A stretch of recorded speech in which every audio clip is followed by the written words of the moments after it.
Hey, what's up, Skelemystyk? Welcome back to part 5 of the 69 plot indoor single spell couch potato garden. In the course of making this mini series of videos, I was asked a question that I think has some bearing on things, so I'm going to go ahead and demonstrate what that question was now and basically show my work. The question was, how do I know ahead of time that all these plots are going to fit inside of a single spell? And the test for that is this. In the last video, we finished up that first beginning area over there towards the wall. But I've taken the liberty now, before I got on camera, of laying out the full dimensions of what this garden bed is going to be. I don't mean by saying the full dimensions, I don't mean that I've laid out every plot, but what I have done is stretch it out to its fullest potential. In other words, this plot is only going to be, at its bottom, 4 plots long,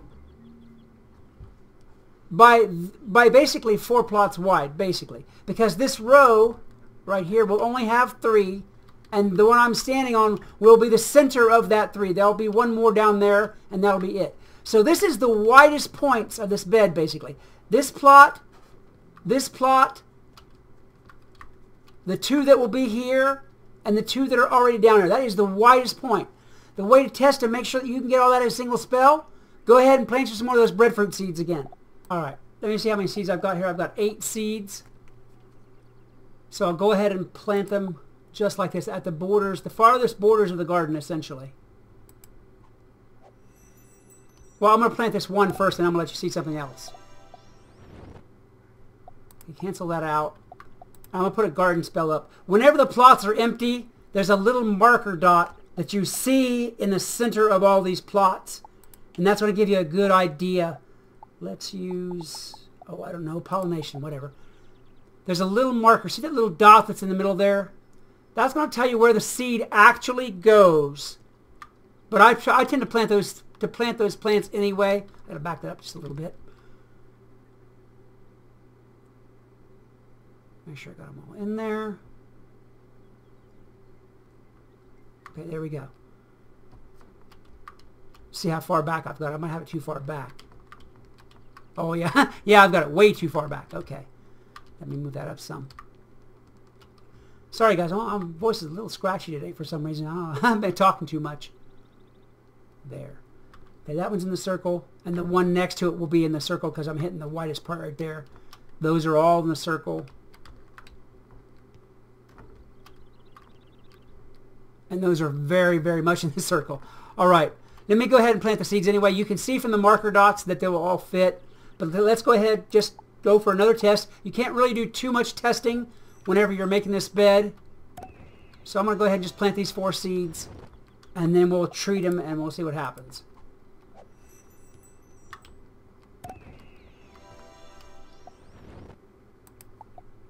There.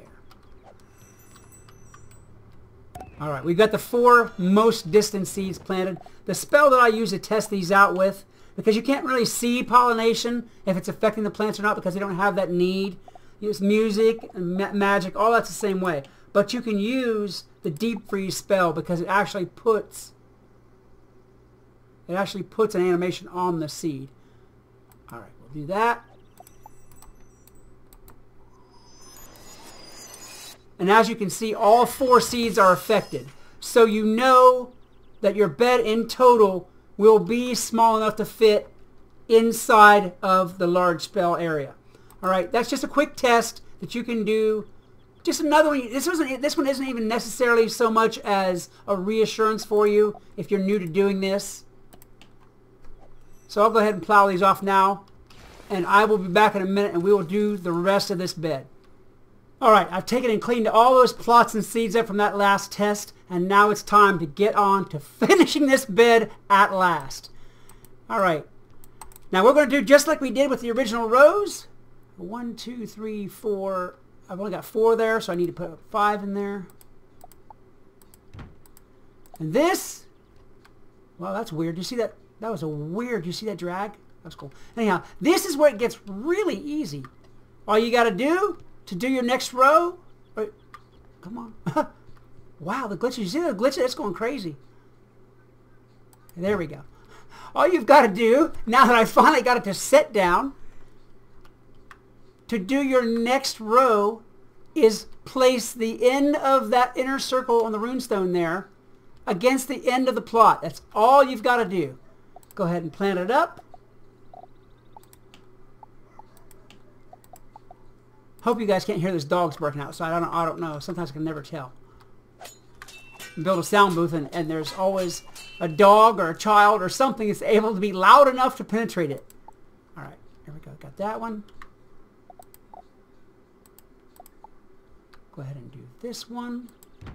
We are building just like we were doing before from the top down. You're never going to change that pattern of building. You're always going to be building them from the top layer down.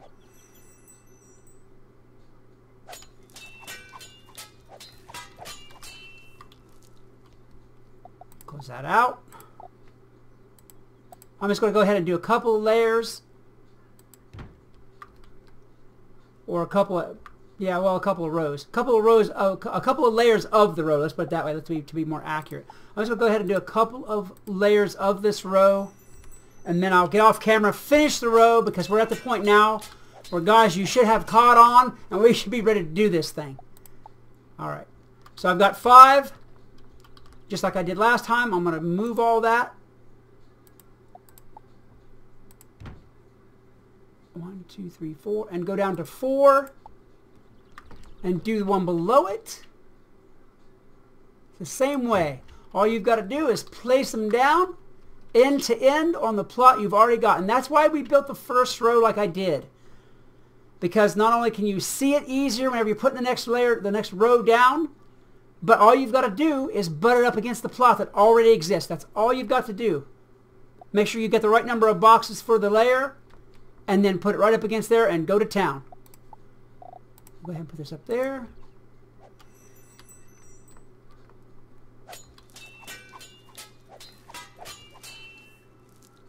And I'm going to do one more plot here, and then I'll go off camera and finish up the whole row here. It gets a little bit tricky in here, but if you keep your eye on the plot that's back there, let me close that out so you can see it a little better. If you keep your eye on the plot that you're butting up against, because it's going to be on the same level as the one you're on, and all you've got to do is match that circle up to the plot that already sits there. Go ahead and plant that out.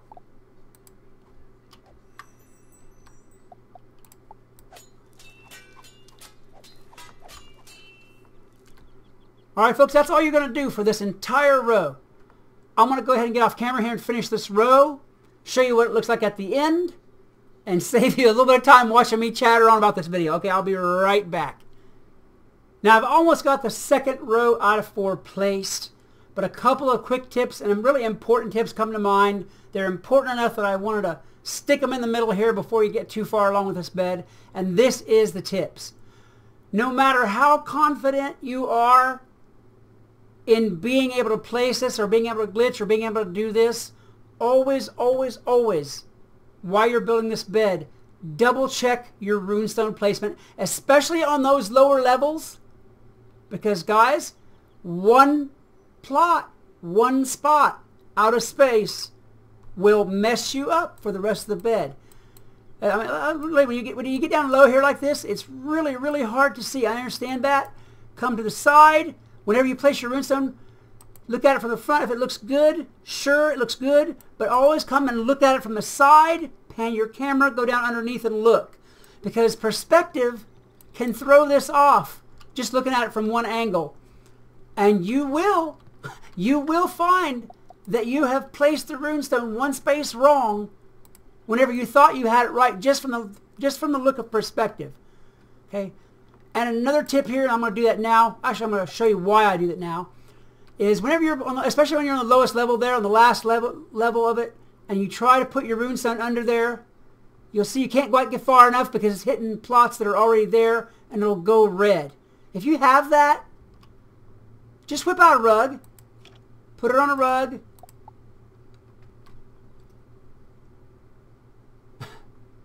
It's not wanting to go. There we go.